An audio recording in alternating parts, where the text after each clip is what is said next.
Bismillahirrahmanirrahim. Assalamualaikum warahmatullahi wabarakatuh. Innal hamdalillah nahmaduhu wa nasta'inuhu wa nastaghfiruh wa na'udzu billahi min syururi anfusina wa min sayyiati a'malina may yahdihillahu fala mudhillalah wa may yudlilhu fala hadiyalah. Asyhadu an la ilaha illallah wa asyhadu anna Muhammadan abduhu wa rasuluh la nabiyya ba'dah. Qala Allah Ta'ala fil Qur'anil Karim, A'udzu billahi minasyaitonir rajim. Bismillahirrahmanirrahim. Khudh min amwalihim shadaqatan tutahhiruhum wa tuzakkihim biha wa shalli 'alaihim. Inna shalataka sakanun lahum wallahu samii'un 'aliim. Shadaqallahul 'aliim.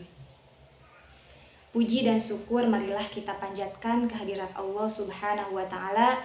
Sholawat beserta salam semoga senantiasa tercurah limpahkan kepada junjungan kita semua, Habibana wa Nabiyana Muhammad Sallallahu Alaihi Wasallam, kepada keluarganya, sahabatnya, tabi'in dan tabi'atnya, juga kepada kita selaku umatnya. Mudah-mudahan mendapatkan syafaat di yaumil hisab nanti. Amin ya robbal alamin. Anak-anak SMP IT Al-Fawaz yang Miss cintai dan Miss banggakan, pada kesempatan sore ini Miss akan menyampaikan kultum dengan tema membayar zakat. Nah, apa sih zakat itu? Secara bahasa, zakat itu artinya membersihkan, mensucikan, atau menumbuhkan. Sedangkan secara istilah, zakat itu adalah mengeluarkan harta-harta tertentu untuk diberikan kepada orang-orang tertentu dengan syarat-syarat tertentu pula. Zakat ini terbagi menjadi dua macam. Yang pertama itu ada zakat fitrah, yang kedua itu ada zakat mal. Nah, sini Miss akan menjelaskan mengenai zakat fitrah. Zakat fitrah adalah zakat yang wajib dikeluarkan oleh orang mukmin pada bulan Ramadan. Zakat ini juga telah diperintahkan oleh Nabi Muhammad SAW bersamaan dengan perintah ibadah puasa di bulan Ramadan, yaitu pada tahun kedua Hijriyah. Zakat juga merupakan pondasi rukun Islam setelah syahadat, sholat, dan puasa. Membayar zakat juga akan membuat seseorang semakin sempurna ibadahnya karena telah menjalankan perintah agamanya.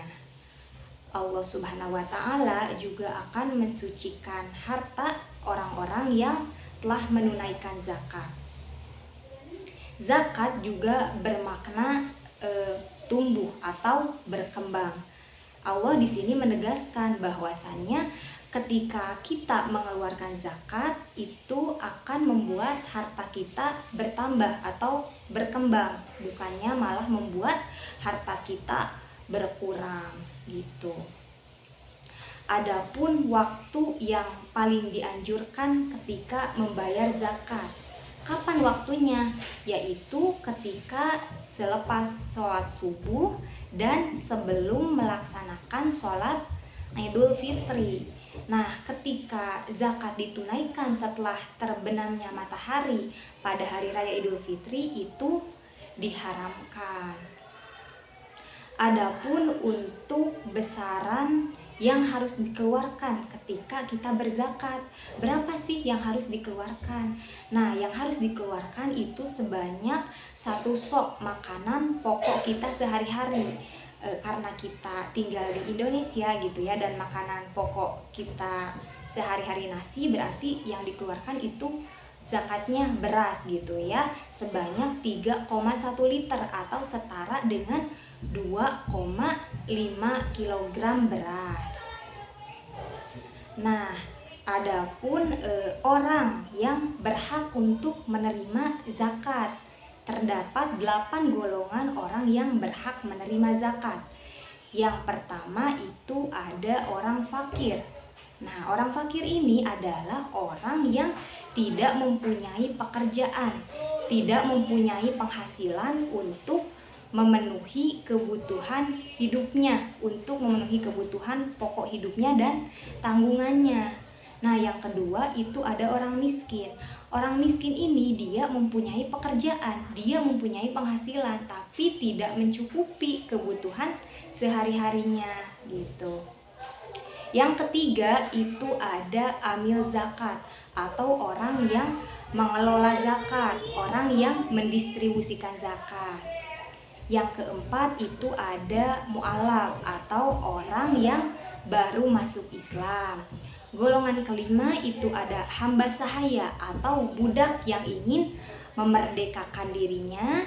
Golongan selanjutnya itu ada gharim atau orang yang mempunyai hutang tapi dia tidak sanggup untuk membayarnya.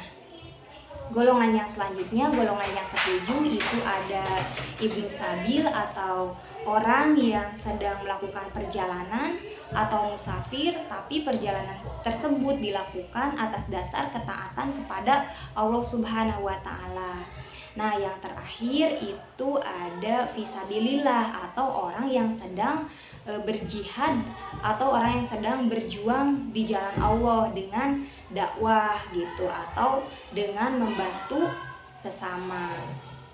Nah, itu saja yang dapat disampaikan.